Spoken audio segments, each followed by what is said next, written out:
정운찬 전 국무총리가 제대로 된 준비 없이 기본소득 제도를 도입할 경우 나라가 혼란에 빠질 수 있다고 경고했습니다. 동반성장의 아이콘으로 불리는 전 전 총리는 위기 상황일수록 어려운 사람들을 보듬는 정책이 필요하다며 동반성장의 유효성을 강조했습니다. 지수희 기자의 보도입니다.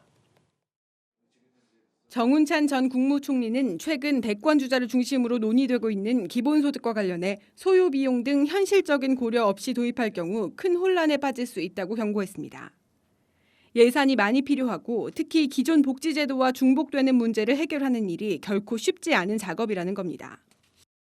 기본소득제도하고 기존의 복지제도도 유지한다면은 한편으로는 돈이 너무 들 뿐만 아니라 다른 한편으로는 굉장히 복잡하기 때문에 다른 여러 가지 제도를 바꾸면서 기본소득제를 채택해야지 그렇지 않으면 굉장한 혼란에 빠질 것 같아요.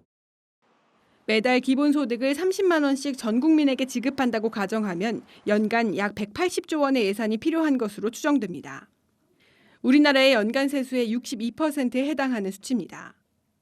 정 전 총리는 특히 우리보다 먼저 기본소득을 실험했던 다른 나라의 사례를 주목할 필요가 있다고 조언합니다. 실제 핀란드에서는 국민 2,000명을 상대로 매달 76만 원을, 캐나다에서는 빈곤층 4,000명에게 연 1,500만 원을 지급하는 실험을 했지만 대부분 고용 효과가 없는 것으로 나타났습니다. 또 스위스에서는 기본소득 지급 국민 투표를 진행했지만 부결되는 등 기본소득을 시도했던 나라들이 모두 최종 도입하지는 못했습니다.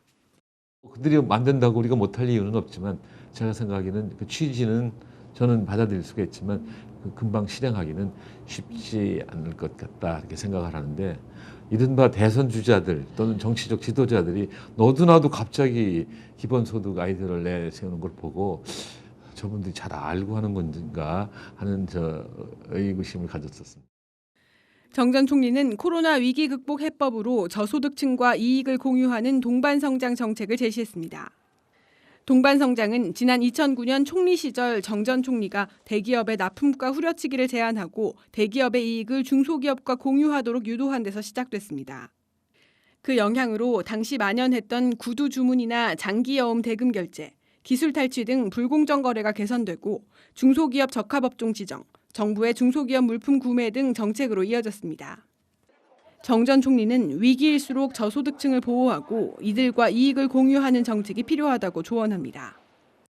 코로나로 이 성장은 더 안 될 것이고 불평등은 더 심화될 것이기 때문에 저 사람들은 능력이 없거나 또는 게으르서 그런 거 아니냐. 방치해도 좋다는 생각을 하면은 이 사회가 움직일 수가 없어요. 중소기업 또는 소상공업자들이 죽어버린다고 한다면은 대기업들이나 부자들이 살아날 수가 있겠냐. 그런 사회는 존재할 수 없는 것이다. 급격한 최저임금 인상이나 주 52시간제는 저소득층의 성장을 오히려 방해하는 정책이라고 평가했습니다. 인권을 보호하기 위한 정책 취지는 이해하지만 더 일할 수 있는 기회 자체를 차단하는 것은 문제가 있다는 겁니다.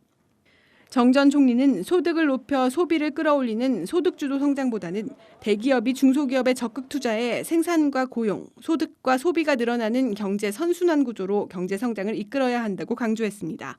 한국경제TV 지수입니다.